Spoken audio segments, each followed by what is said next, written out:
Bismillahirrahmanirrahim. Assalamualaikum warahmatullahi wabarakatuh. Alhamdulillahilladzi anzala ala abdihil kitaba wa lam yaj'al lahu 'iwaja. Wassalatu wassalamu ala sayyidina Muhammadin nabiyil mustafa wa ala alihi wa sahbihi wa man ihtada amma ba'd. Hadirin jamaah subur yang dirahmati Allah Subhanahu wa taala.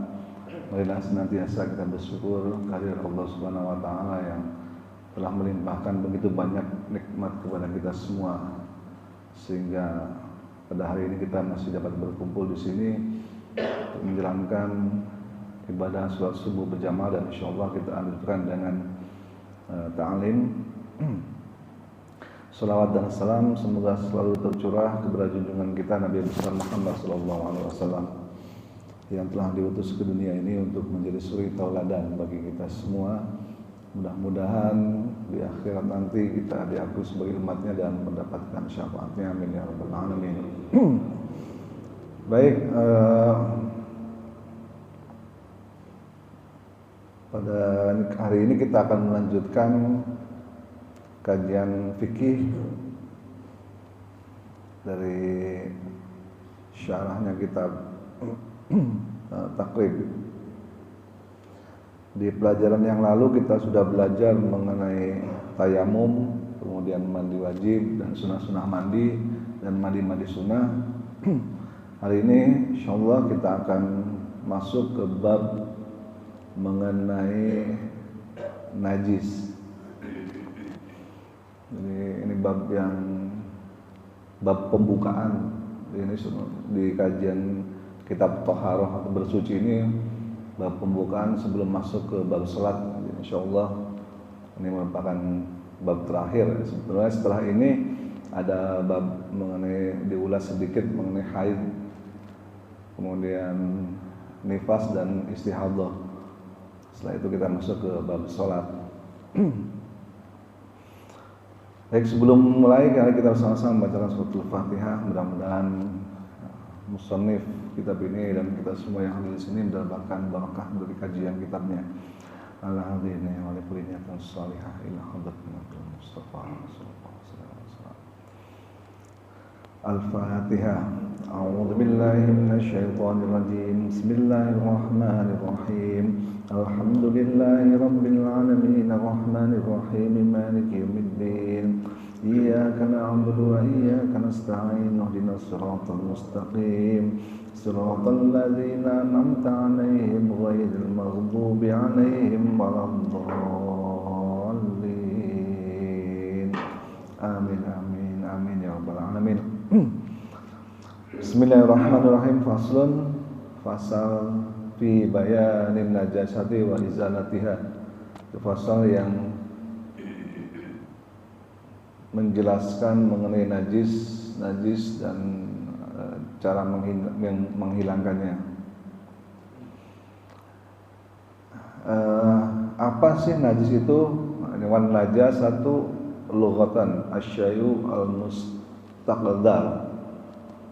Jadi najis itu secara bahasa adalah sesuatu yang menjijikkan, sehingga makanya disebut najis karena menjijikkan.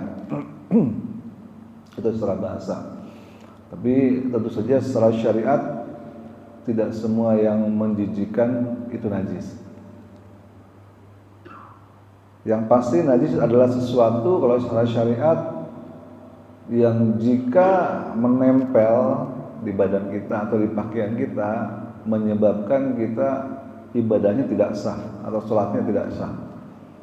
Karena najis adalah sesuatu yang harus dihilangkan, yang harus disucikan pada saat kita akan sholat misalnya. Jadi ada perbedaan antara najis dan kotor. Kalau misalnya kita terkena debu, terkena tanah, terkena lumpur, itu kotor, tapi tidak najis. Bisa jadi kita terkena najis yang mungkin tidak terlihat, secara mata kelihatan bajunya bersih, tapi ternyata di situ ada najisnya. Misalnya terkena ngompol cucunya atau anaknya, Mungkin udah kering, tidak terlihat ada najis. Tapi karena memang sudah najis, ya wajib dicuci dahulu sebelum kita gunakan untuk sholat, walaupun terlihat pakaiannya bersih, tidak ada noda di situ. Kemudian macam-macam najis. Wa kullu ma'in kharaja minas sabilaini najas. Jadi setiap benda cair yang keluar minas sabilaini dari dua jalan, dari dua jalan itu baik jalan depan maupun jalan belakang itu adalah najis. Jadi menurut kitab ini setiap ma'in benda cair atau yang mengandung cairan dan keluar dari belakang maupun dari depan. Dari depan maksudnya adalah tentu saja buang air kecil, dari belakang adalah buang air besar. Jadi kalau kita buang air kecil atau buang air besar,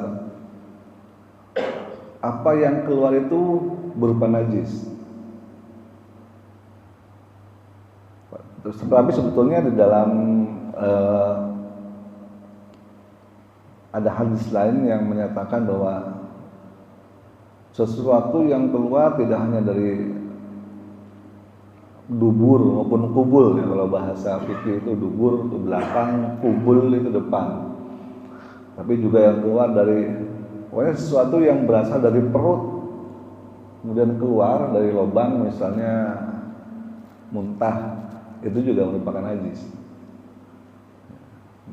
Belakang, depan, muntah, semua yang berasal dari perut keluar lagi lewat jalur manapun, nah itulah najis secara umum seperti itu. Karena memang pada dasarnya semuanya itu menjijikkan, sehingga dia najis. Dan ini tentu saja di backup dengan dalil-dalil dari Rasulullah SAW.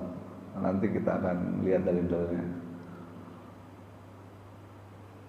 Jadi hal ini mencakup benda yang biasa keluar seperti kencing, ya, atau juga bukan cuma air seni ya, kencing misalnya ada darah yang keluar, ada nanah yang keluar dan sebagainya, ya itu semuanya najis. Illal mani, kecuali air mani atau sperma. Jadi, sperma terus saja nggak najis ya. Kalau sperma najis, ya kita semua najis yang ada di sini. Nah, dalilnya karena Allah mengatakan walaqad karramna bani Adam. Dalam Al-Quran dikatakan seperti itu. Sungguh kami telah muliakan Bani Adam. Berdasarkan dalil umum yang itu, sehingga para ulama berkesimpulan bahwa sperma itu ya tidak najis. Ditambah dengan ada hadis dari Aisyah radhiyallahu anha bahwa Aisyah pernah tidak mencuci bekas sperma suaminya ya Rasulullah, tapi dia hanya mengerik-ngerik aja, kerik-kerik, udah agak kering di bajunya, dikerik-kerik biar nggak kelihatan gitu. Kalau kelihatan mungkin dibawa ke masjid kan malu, dikerik-kerik udah agak kering, habis itu dipakai sama Rasulullah, dibawa ke masjid pakai sholat, begitu aja. Jadi tidak mencuci dalam arti tidak menyiramkan air. Beda dengan hadis yang lain. Rasulullah atau Aisyah kalau misalnya membersihkan pakaian Rasulullah yang barangkali terkena air kencing misalnya, ya harus ada air yang dituangkan atau disiramkan sehingga hilang 3 hal, yaitu rasanya, baunya, dan warnanya. Seperti itu. Baik, kalau air mani itu adalah suci hukumnya.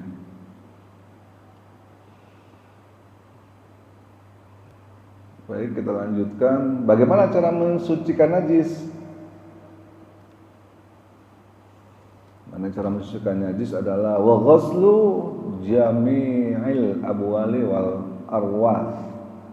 Itu membasuh semua jenis, baik itu air kencing dan kotoran. Dan walaupun keduanya dari binatang yang halal dimakan dagingnya, hukumnya adalah wajib.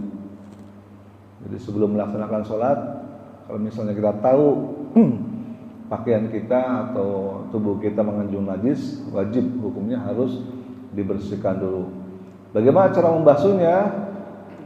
Nah, ini dalam kitab ini najis ini terbagi dua dari sisi identifikasinya. Yang pertama adalah namanya dengan najis ainiyah. Najis ainiyah ini adalah najis yang terlihat dengan mata atau teridentifikasi, kelihatan, bisa rasanya, kalau dijilat kok bau pesing ya, nah itu dia najis ainiyah. Atau dari warnanya, ada kuning-kuning, atau dari baunya pesing gitu. Itu najis ainiyah, jadi terdeteksi najisnya. Kemudian kalau najis ainiyah ya kita pada saat mencuci dengan cara menyiramkan air, kita harus pastikan bahwa ketiga hal tadi hilang, rasanya, baunya maupun warnanya. Yang kedua adalah ada najis hukmiyah namanya. Najis hukmiyah ini adalah najis yang sudah tidak terdeteksi, tidak kelihatan. Tapi kita tahu bahwa di tempat tersebut tadinya pernah ada najis, tapi sekarang udah nggak terdeteksi lagi karena mungkin kena panas matahari misalnya, ya. Kena air kencing tadinya, tapi udah menguap sehingga kita tidak terdeteksi lagi. Itu juga tetap sama harus dibersihkan, disiram dengan air paling tidak untuk meyakinkan bahwa najisnya sudah hilang. Kemudian setelah kita tahu bagaimana cara membersihkannya, kita lanjutkan dengan pembagian najis berdasarkan berat atau ringannya. Mungkin kita pernah belajar dulu pelajaran sekolah bahwa najis terbagi menjadi 3. Ada najis namanya mukhafafah. Masih ingat nggak? Nah, masih ingat lah. Mukhafafah, najis yang ringan kan. Ada yang mutawasithah, yang menengah. Kemudian terakhir adalah mughalladhah, najis yang berat. Memang cara pembersihkannya beda-beda, macam-macamnya juga beda-beda. Apa itu najis mukhafafah? Yaitu najis yang ringan. Najis yang ringan ini khusus berasal dari air kencing bayi laki-laki yang belum pernah makan apapun kecuali air susu ibunya. Khusus laki-laki. Ya, agak unik juga ya. Kok perempuan nggak mukhafafah? Memang para ulama menyimpulkan berdasarkan ya hadis Rasulullah. Karena waktu itu Rasulullah sedang menggendong bayi laki-laki dan beliau terkena ompol. Rasulullah hanya minta air untuk dipercikan. Jadi bukan disiram, bedanya jadi mencuci dengan memercikan. Kalau mencuci itu harus airnya mengalir, disiram. Tapi waktu itu Rasulullah hanya memercikan aja air ke dalam jubahnya. Sudah selesai. Dari situ para ulama menyimpulkan bahwa kalau bayi laki-laki ya cukup seperti itu caranya, ringan najisnya. Mukhafafah adalah artinya ringan, najis yang ringan, cukup dipercikan air dengan syarat bayi laki-lakinya belum makan makanan apapun kecuali hanya air susu ibunya, cuma netek aja dia, itu ringan najisnya. Kemudian yang kedua adalah apa nih?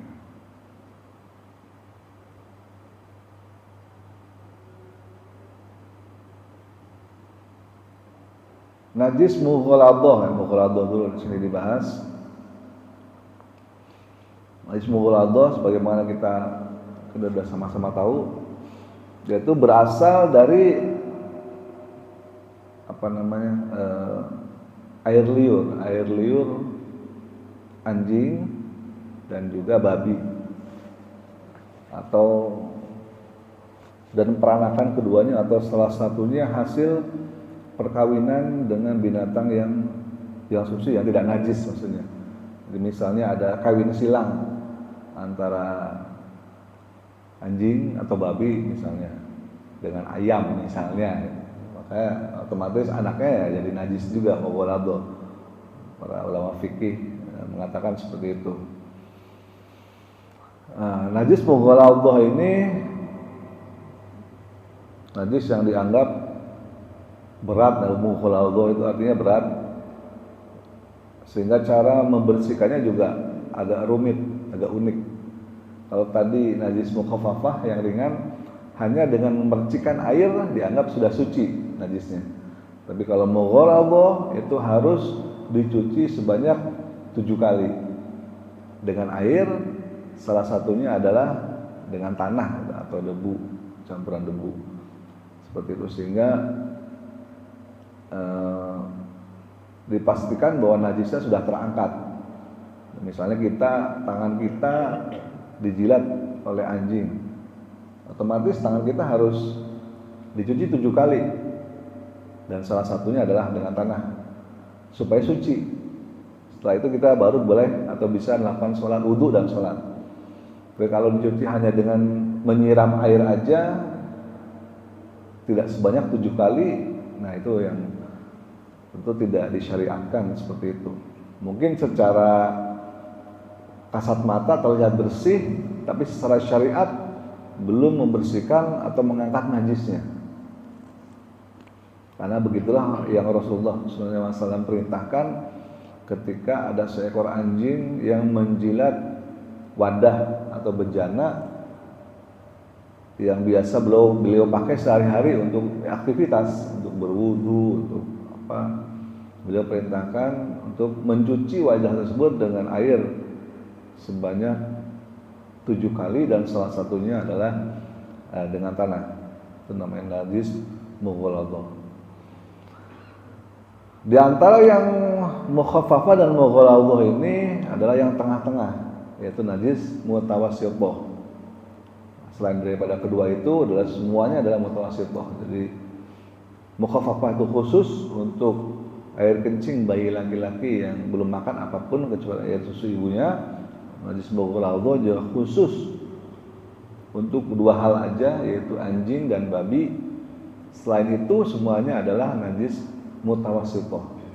Najis mutawassithah membersihkannya seperti yang biasa kita lakukan sehari-hari, cukup dengan mengalirkan air ke tempat yang bernajis sampai dengan hilang rasa, warna maupun bau, sehingga dipastikan kita boleh menggunakan pakaian tersebut untuk aktivitas ibadah sholat.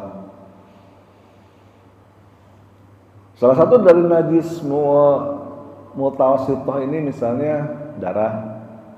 Kita ada darah yang kita habis motong kambing misalnya, kita terkena darah, nah, itu darahnya najis, harus dibersihkan, darah yang mengalir. Bagaimana kalau nyamuk? Tepok, ada darahnya. Nah, nyamuk ditepok ada darahnya, para ulama mengatakan itu tidak dalam kategori najis sebetulnya. Jadi boleh kalau ada nyamuk tepok, kita tidak cuci lagi, langsung sholat, boleh. Karena dianggap nyamuk adalah binatang yang darahnya tidak mengalir. Dari mana para ulama mengambil kesimpulan ini? Ternyata dari hadis lalat yang hinggap ke dalam gelas. Ini agak unik juga memang. Jadi ada lalat hinggap di dalam gelas. Rasulullah kemudian perintahkan sahabatnya untuk celupkan sekalian lalatnya. Karena lalat itu di sayapnya yang sebelah kanan adalah racun atau kuman, tapi sayapnya yang sebelah kiri adalah obat. Begitu berdasarkan hadis Rasulullah. Nah, dari hadis inilah para ulama mengambil kesimpulan bahwa binatang seperti lalat, nyamuk gitu-gitu yang kecil-kecil gitu yang darahnya tidak mengalir itu tidak najis. Karena kalau najis tidak mungkin Rasulullah memerintahkan celupin aja lalatnya gitu, atau diminum airnya, enggak apa-apa. dicelupin kemudian dibuang alatnya, baru diminum airnya, itu boleh. Sehingga dari situ bahwa binatang-binatang yang darahnya tidak mengalir itu tidak mengandung najis seperti nyamuk atau alat. Kemudian najis mutawasithah yang lain adalah seperti bangkai misalnya. Semua bangkai apapun itu sifatnya adalah najis kecualinya hanya tiga hal ya. Maaf. Yang pertama adalah bangkai ikan. Bangkai ikan tentu tidak najis. Nah, kalau najis bingung kita makan ikan ya. Kalau kita beli ikan di tukang ikan pas sudah digeprek kepalanya, udah mati ikannya. Kalau misalnya ikannya najis, tentu kita tidak bisa makan ikan tersebut. Makanya bangkai ikan tidak najis. Yang kedua adalah bangkai belalang. Bangkai belalang juga tidak najis dalam kitab ini. Jadi mungkin ada yang pernah makan belalang di sini. Dulu saya waktu kecil kalau lagi musim belalang tuh ke sawah pakai sarung sama teman berdua di jaring. Dapat belalang banyak dibuntel sarung itu udah disate dimakan. Itu bangkainya enggak najis. Dan itu manusia anak Adam itu juga bangkainya tidak najis. Kemudian apa lagi ini?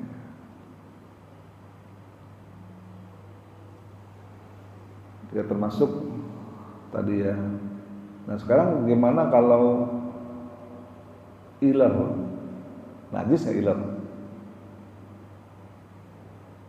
Ada yang tahu nggak? Iler?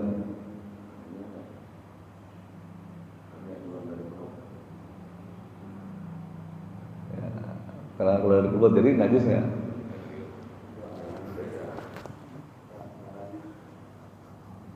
Coba Pak I gimana? Iler najis nggak Pak I? Iler, air liur, najis nggak air liur? Ada yang mengatakan najis. Ada yang mengatakan najis. Kalau iler itu najis. Baik, memang ini ulama berbeda pendapat mengenai air liur atau iler, karena kalau air liur itu keluarnya dari perut itu najis. Jadi kalau keluarnya tidak dari perut itu nggak najis, gitu kata para ulama, ada yang mengatakan seperti itu. Saya agak bingung juga sih, gimana iler yang keluar dari perut itu seperti apa? Tapi memang ada ya, emang iler itu ada yang keluar dari perut ya. Dari perut atau dari perut lah, dari perut kemudian ngiler. Tapi kalau nggak dari perut itu nggak najis, begitu menurut para ulama. Tapi saya bingung, emang ada iler yang keluar dari perut? Nah itu pertanyaannya. Ya nggak tahu lah, nggak ngerti saya juga.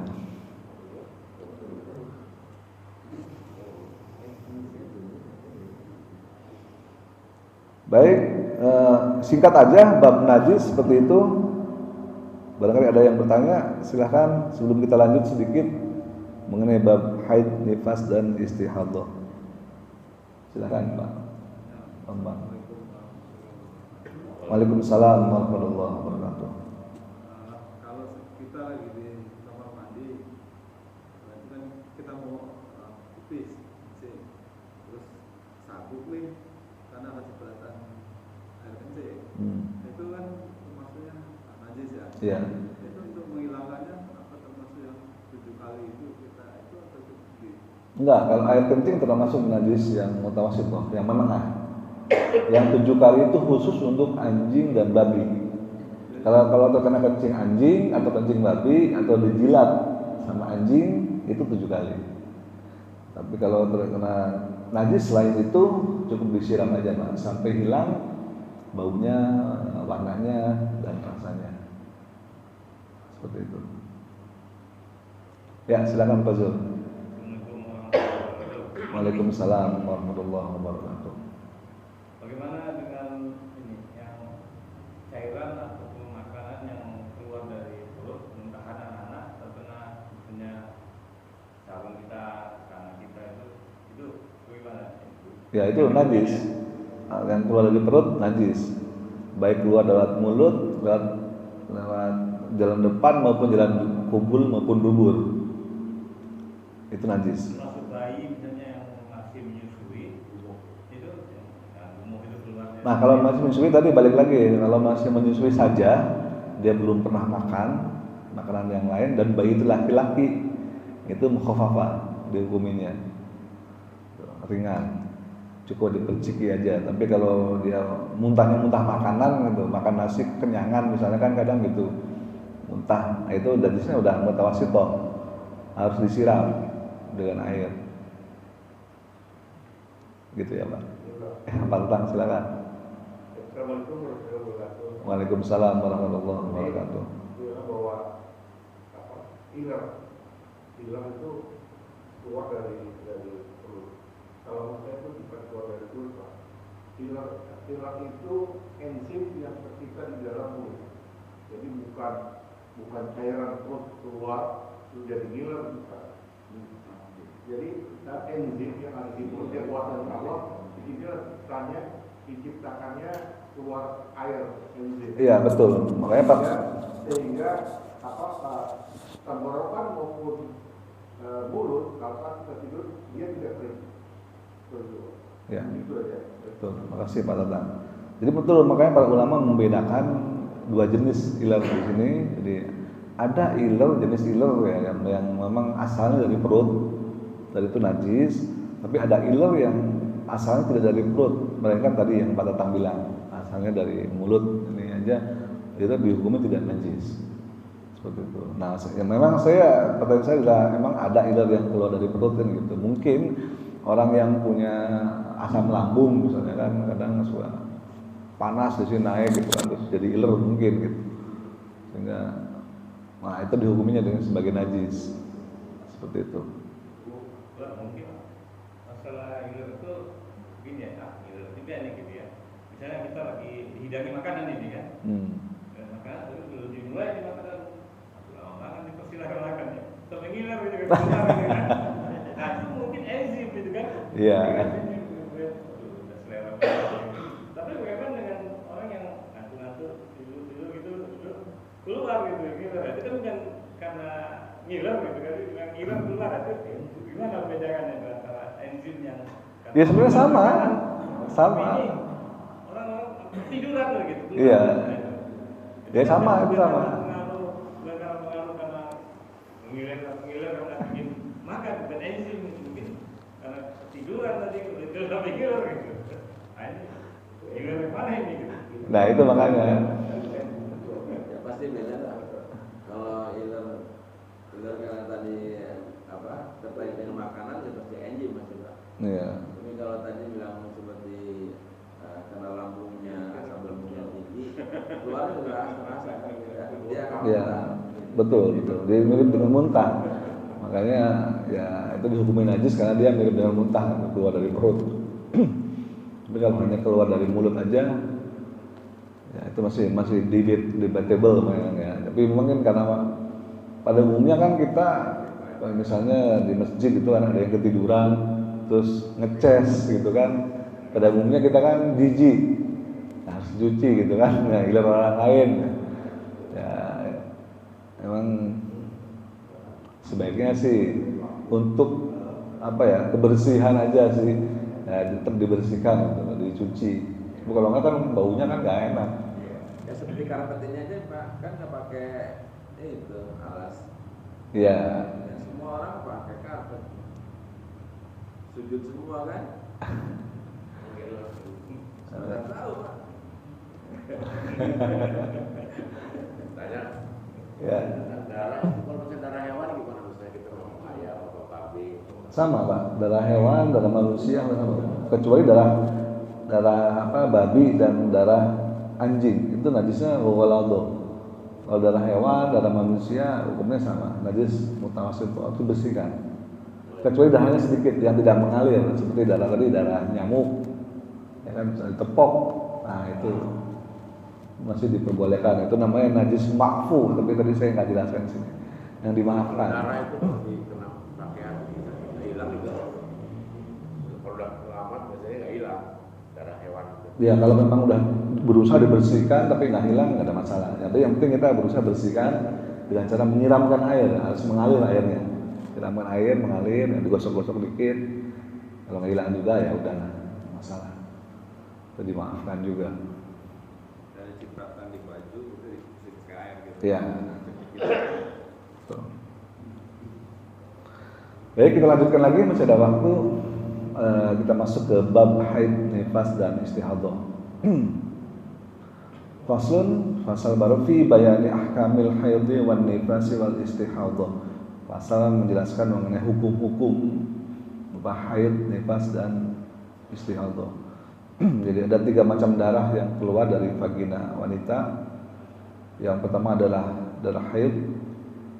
Kita udah sama-sama paham ya, darah haid itu apa gitu.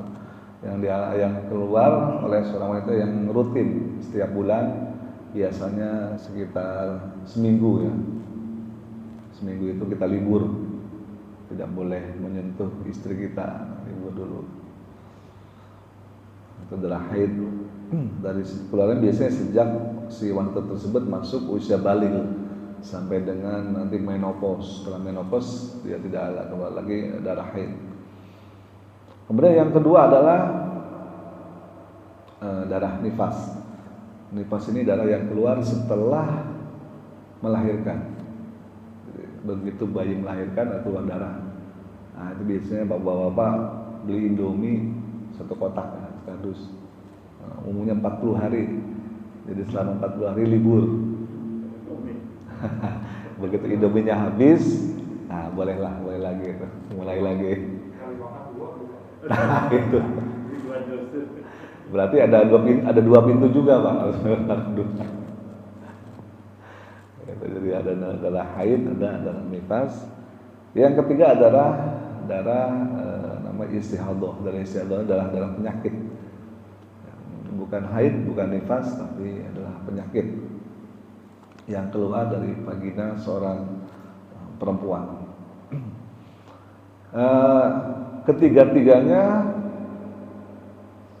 tentu saja dihukumi dengan najis karena kotor darahnya tersebut, baik itu darah haid, nifas maupun istihadhah. Kemudian kita lanjut.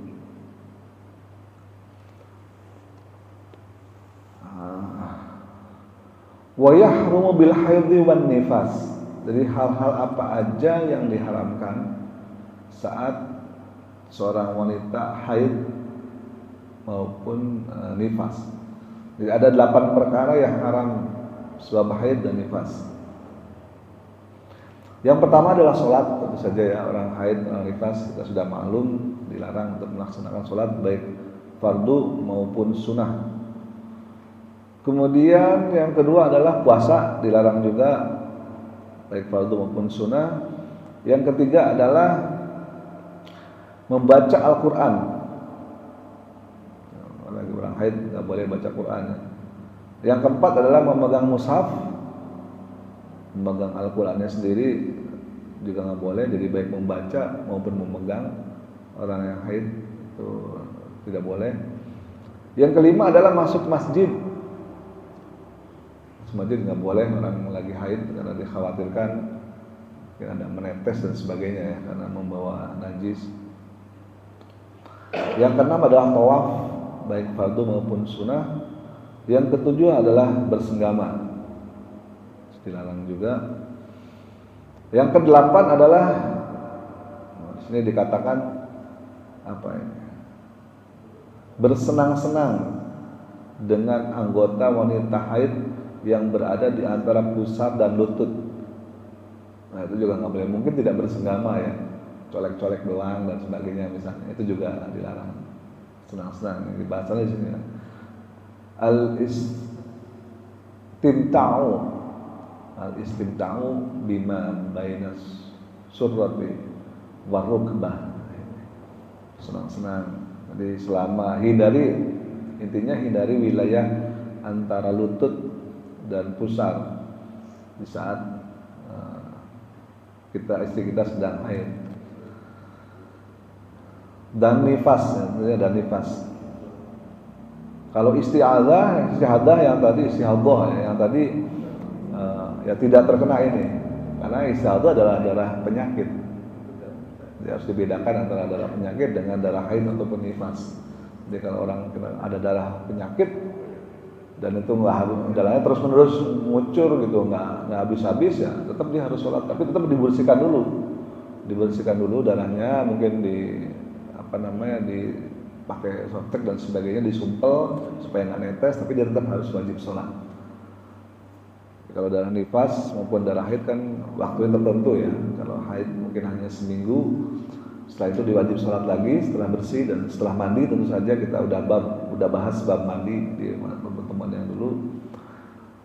Kemudian nifas juga begitu, setelah 30 atau 40 hari setelah bersih, mandi junub, mandi besar, kemudian ya sholat lagi seperti biasa. Tapi kalau istihadah ya dia tidak terkena dengan aturan inilah. Kemudian apa-apa yang boleh selanjutnya adalah apa-apa aja hal yang diharapkan bagi orang yang sedang junub. Bab selanjutnya membahas ini ada 5 perkara yang haram bagi orang yang junub. Yang pertama tentu sholatnya, sholat fardu maupun sholat sunnah itu nggak boleh. Kita harus mandi wajib dulu. Yang kedua adalah membaca Al-Quran. Baca Al-Quran dalam arti kita lagi punya habis junub gitu, pegang Al-Quran buka-buka baca, itu dilarang. Tapi kalau hanya sekedar zikir itu boleh, walaupun yang dizikirkan adalah potongan dari ayat Al-Quran. Yang penting niatnya bukan membaca Al-Quran. Misalnya kita habis junub tapi kita sambil junub sambil diam berdoa, Rabbana dzalamna anfusana, itu boleh. Karena itu adalah doa. Walaupun Rabbana dzalamna anfusana adalah bagian dari Al-Quran.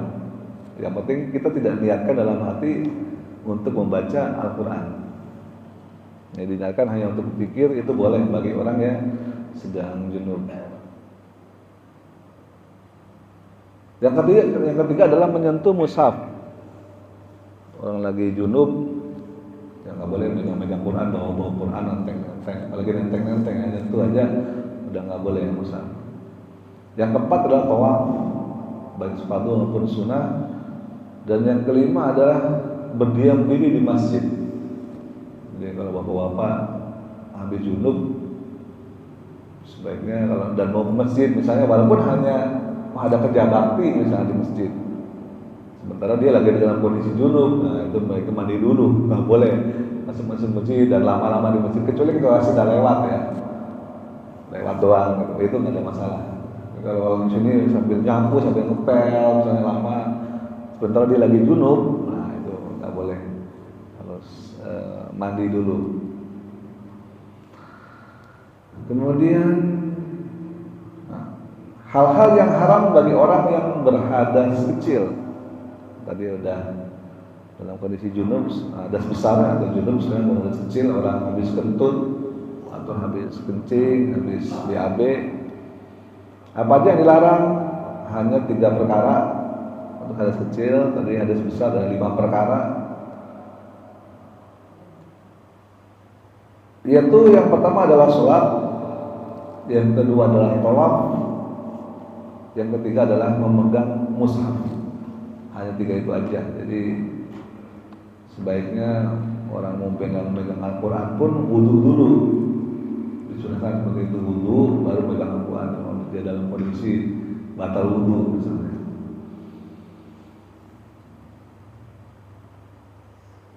Baik, itu aja. Sudah selesai kita membahas semua kitab Taharah, bersuci. Insyaallah di pertemuan selanjutnya kita akan bahas secara detail mengenai hukum-hukum sholat, kitab sholat. Ada pertanyaan?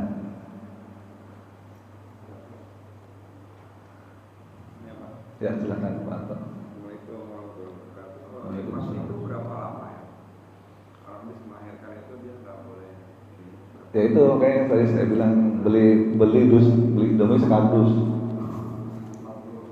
Ya kurang lebih seperti itu 40 hari. Umumnya tuh ada yang cuma sebentar ya, ada yang cuma sebentar, setelah medis mungkin cuma sehari itu ada. Nah, tapi umumnya itu 30 sampai 40 hari umumnya. Ya kita cek aja ke istri kita, "Mah, udah boleh belum? Udah bersih belum?" Jadi kayak orang haid, darahnya keluar, tapi panjang rentangnya. Kalau haid kan cuma 7 hari seminggu ya. Itu terus darahnya keluar selama 30 hari sampai 40 hari. Umumnya seperti itu. Selama itu berlaku tadi larangan tadi. Iya. Selama itu berlaku tadi larangan tadi. Baik haid maupun nifas. Nggak boleh baca Quran, nggak boleh bergaul. Enggak boleh, iya. Berat juga jadi perempuan. 40 hari Pak. Betul. Suaminya yang benar, suaminya Yang berat juga suaminya juga harus puasa 40 hari. Nah, karena kan kalau memang dia udah biasa, katakanlah gini, dia biasa gitu, ambil kerja, kadang dia baca surat. Pisang-pisang ya bisa ngambil santai. Kayak gitu. Kan tadi megang pusat baca itu kan nggak boleh. Tapi kalau misalnya dia hafal itu gimana? Ya, Tetap aja ya, kan? tetap aja. Tetap Itu aja. iya. Juga. Masalahnya kan ada yang biasa gitu. Iya. Kalau biasa kan seperti itu ya dia stop itu kan. Kalau gini kan udah 7 hari, gitu kan ya, terus sudah dianggap udah bersih, tiba-tiba keluar lagi, gitu kan. Nah sering tuh jadi. Apa dia harus menunggu jeda lagi 7 hari atau enggak? Enggak lah, biasanya kadang kayak gitu kan masih ada keluar dikit ya dia mandi lagi. Biasanya nggak lama. Oh, itu udah hampir bersih mungkin ya, tapi masih ada sisa-sisa terakhir. Tapi kalau misalnya udah sholat, ya, istri saya kadang gitu juga, udah bersih, udah sholat, loh sorenya keluar lagi masih ada bercak dikit gitu. Ya udah dia mandi lagi, itu udah berarti masih haid sebetulnya. Cuman kan karena nggak tahu ya nggak masalah kalau nggak tahu. Karena kan kadang-kadang khawatir ini udah bersih apa belum, jangan-jangan sebetulnya udah bersih tapi kok nggak sholat gitu loh, takutnya kan gitu. Sementara dari cek udah bersih, dia udah mandi, udah sholat, ya ternyata keluar lagi sorenya dikit, ya udah dia mandi lagi. Itu kira-kira. Ya silakan. Ayo. Maaf nih. Kalau sperma itu masuk najis. Enggak. Karena dia bukan kotoran. Iya. Kalau Amerika kan kita udah lagi di penting masih ada yang jika kita paling celana sedikit terus kita sholat pokoknya sampai Sah. jadi bukan najis itu ya. Bukan. Tidur tadi itu. Enggak, kan tadi udah dibahas illal mani, kecuali mani. ini buat apa? Ya silakan. Ini ada orang ya, anak-anak ya, anak seperti saya, dan pas lagi belajar ngaji, dan kita sudah diwajibkan untuk wudhu dulu lah. Nah, pas itu belajar ngaji, ada satu anak yang tutup, disuruh wudhu lagi. Sigit, manggil, kan yang mau diketut kan pantas, tapi kenapa yang diumumkan tangannya lele? Iya. Itu pertanyaan lucu gitu kan. Itu perlu penjelasan yang lebih dalam lagi. Saya bilang aja, kamu juga ngecuci mata dan takutnya kentutnya itu ke bawah isinya. Itu jawaban yang enggak jawaban saja. Jadi kentut, kenapa kentut yang dicuci tangan dan lain kita mau dibutuh lagi? Bukan pantatnya sekarang dicuci. Itu yang kita aja mau gitu. Ya gitu. Kenapa Pak I ada jawabannya tapi kenapa kayak gitu? Ya masuk akal juga. Ustaz menambahkan sedikit tadi Iya. tentang masalah ilar ya. Ya. Kalau dibaca di syarah kitab takwin ternyata di situ dijelaskan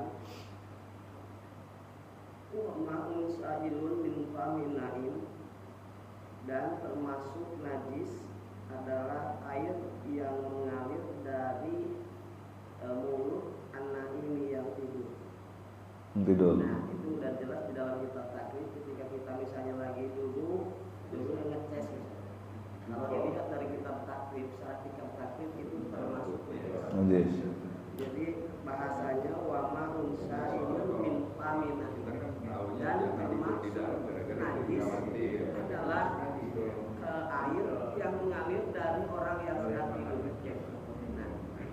Nah, bagaimana misalnya kalau kejadian ada di situ walau asfaro walaupun itu berwarnanya agak kuning-kuningnya itu tetap kalau keluarnya pas lagi tidur itu termasuk Najis. Nah, terus bagaimana kalau misalnya itu keluar, misalnya nih orang ini kalau tidur atau ngeces terus gitu. Ada kan Pak, kadang-kadang orang itu keluar dari itu kan duduk sampai ininya apa namanya? Ada pulau. Iya. Nah, bagaimana kalau orang di Allah uji dengan penyakit seperti itu? Nah, itu dikecualikan. Itu tidak termasuk, artinya itu di apa namanya tidak termasuk najis bagi orang yang memang diuji dengan penyakit seperti itu. Ya. Kalau sholat ya sholat aja, gitu. Di sini ada terkecuali gitu. Tetapi kalau memang kita tidak terbiasa dengan seperti itu, tiba-tiba misalnya lagi sholat, biasanya di Jumat nih. Biasanya lagi Jumat tengirin roti misalnya. Tidur. Tidur gitu. Tiba-tiba gini ngeces kita jangan malu-malu. Kita keluar ambil wudhu lagi karena kalau di dalam kitab ini termasuk najis. Untuk keihtiyatan kita, kehati-hatian kita daripada kita melaksanakan sholat Nggak sah. tidak sah karena ada najis tadi, mendingan kita wudhu aja. Dan itu bekasnya kalau netes itu harus dicuci. Misalnya netes misalnya ke baju nih atau ke kain misalnya, itu yang kelihatan basah itu harus dicuci. Bukan hanya mulut saja yang dicuci atau kain-kain. Di kiprat atau digosok itu? Digosok Pak. Nggak cukup dengan diulas-ulas begini. Jadi kalau ini ya kalau memungkinkan kita ganti kan bisa Pak. Apalagi misalnya sekalian selembar seperti ini kelihatan bekas apa basah bekas ilernya dicuci aja. Itu kegiatan soalnya. Kalau saya lihat di sarah kitab takrib ini sangat jelas wa ma'un sa'ilun bin faminaim. Jadi termasuk najis salah satu adalah air yang mengalir dari mulutnya orang yang sedang tidur. Gitu. Jadi itu termasuk salah satu bagian dari iler lah kalau tadi. Itu kalau melihat merujuk di dalam kitab ini ya mungkin kalau ada yang dari kitab lain. Illa miman utulia bihi wa anhu wa in kasuro. Nah, kecuali bagi orang yang diuji dengan penyakit seperti tadi, maka itu dimaafkan anhu wa in kasuro walaupun ilmu itu banyak. Kecuali bagi orang yang seperti itu tidak termasuk atau tidak termasuk najis. Bukan termasuk najis, tetap najis, tapi kalau lagi sholat ya sholat aja. Iya. Tapi tidak harus dicuci karena itu memang diuji penyakit seperti itu. Itu Pak hanya tambahan saja untuk tentang apa namanya iler tadi ya. Baik. Ya, terima kasih Pak. Ini Pak, apa termasuk khilaf atau ikhtilaf juga? Apanya? Tadi penjelasannya. Ya, memang ada perbedaan pendapat yang tadi saya bilang kan bahwa kalau di kitab yang lain tergantung sumbernya ilernya. Kalau sumbernya kalau dari perut, teman pertanyaannya adalah gimana kita tahu ini ilernya dari perut atau bukan kan gitu. Itu memang sulit. Kalau sumbernya dari perut itu najis, tapi kalau tidak dari perut dari mulut aja itu tidak najis.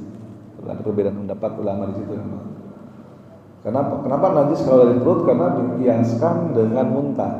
Kalau muntah jelas sudah hadisnya.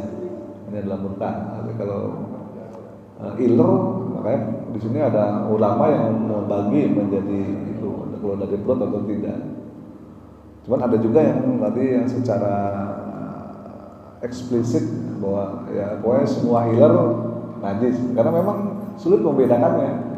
Gimana ini dari perut atau bukan, orang tidur mana dia tahu ya kan ini dari perut atau bukan. Masuk akal juga sih untuk kehati-hatian gitu kan. Nggak tahu soalnya. Baik, mungkin itu aja dari pertanyaan Pak Tatang. Saya pernah dengar pertanyaan itu, saya lupa jawabannya.